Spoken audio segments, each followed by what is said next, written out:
Alright, our crunchy Asian slaw starts with a half a bag of shredded angel hair cabbage. Don't cut your own cabbage. Buy it in the bag already shredded. It's so much easier. Alright, and I want some carrot threads in this, and I literally mean threads. So I'm going to peel a carrot, cut it in thirds, and I'm going to use my Japanese mandolin or Japanese vegetable slicer, and I have it set on the finest slice, and it gives you these beautiful threads. And again, I'll have a link on the site for these. They're really cheap, and they come with 4 or 5 different size teeth that you put in there, or you can just do regular straight slices. Alright, now be careful.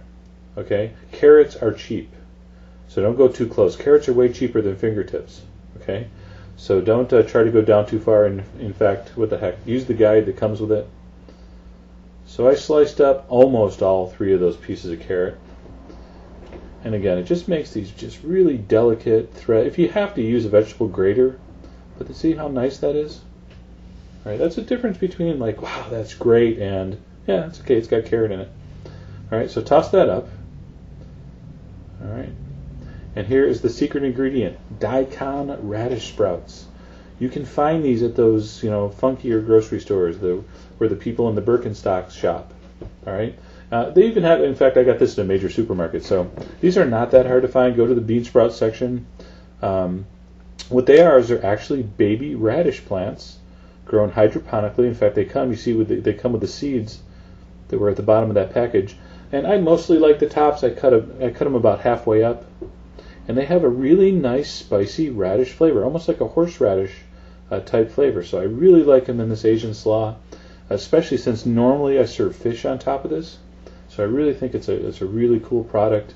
So really try to find those. Give it a toss. You know what I just realized? I really like touching food.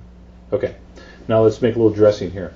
I'm going to put a teaspoon of this hot Vietnamese garlic chili paste. Any hot sauce will work. This is a really nice one. All right, to that we're going to add about a half a teaspoon of toasted sesame oil. It's going to give it a little bit of a nutty accent. All right, nice toasted sesame flavor. Now a little bit goes a long way with this stuff, so don't put any extra. Half a teaspoon.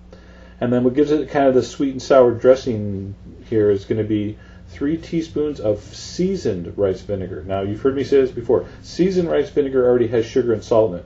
Okay? So if you're using regular rice vinegar, you're going to have to put some salt and some sugar in to balance the flavors. But if you use the seasoned vinegar, it's probably going to be fine. But taste anyway. Always taste. So 3 spoons of that. And here's the real secret ingredient. You never would have figured this one out. That's right. I'm going to put about a teaspoon of Thousand Island dressing. Again, just gives it a little bit of a creamy aspect, a little bit sweetness.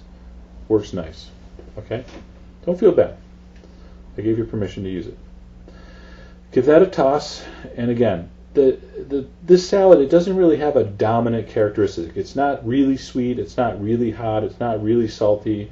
It just is really crunchy and fresh. And it just is a nice base for things. I very rarely eat it alone. I use it under grilled, chicken satays and grilled fish and pork, and that's really what it's for. Now to finish this off, I gave that a nice toss, and I'm going to use these just like a green. These are actually cilantro leaves that I picked off a bunch. It's about half a bunch, and I just tossed that at the last second. That's why I didn't add them earlier, because I just want to mix those in nice and lightly. I don't want those to get all disintegrated. And there we go. Now I'm going to put this on a nice platter. I'm going to chop up some real fine, chop up some nice toasted peanuts. And that's how I'm going to garnish this dish. See there? In case you didn't believe me. A little handful of peanuts chopped up. Just put it on top. And that is a beautiful, fresh, easy, low-fat, tasty Asian coleslaw. Or crunchy Asian slaw, as I'm calling it. All right? So anyway, you're going to see that under a salmon dish on the site. I use a very similar salad underneath a grilled steak I did with a peanut sauce. Really versatile. So anyway, there you go. Again, if you can't find the daikon sprouts, not a problem. You can just grate in some fresh radish, and you'll have a very similar flavor. Enjoy.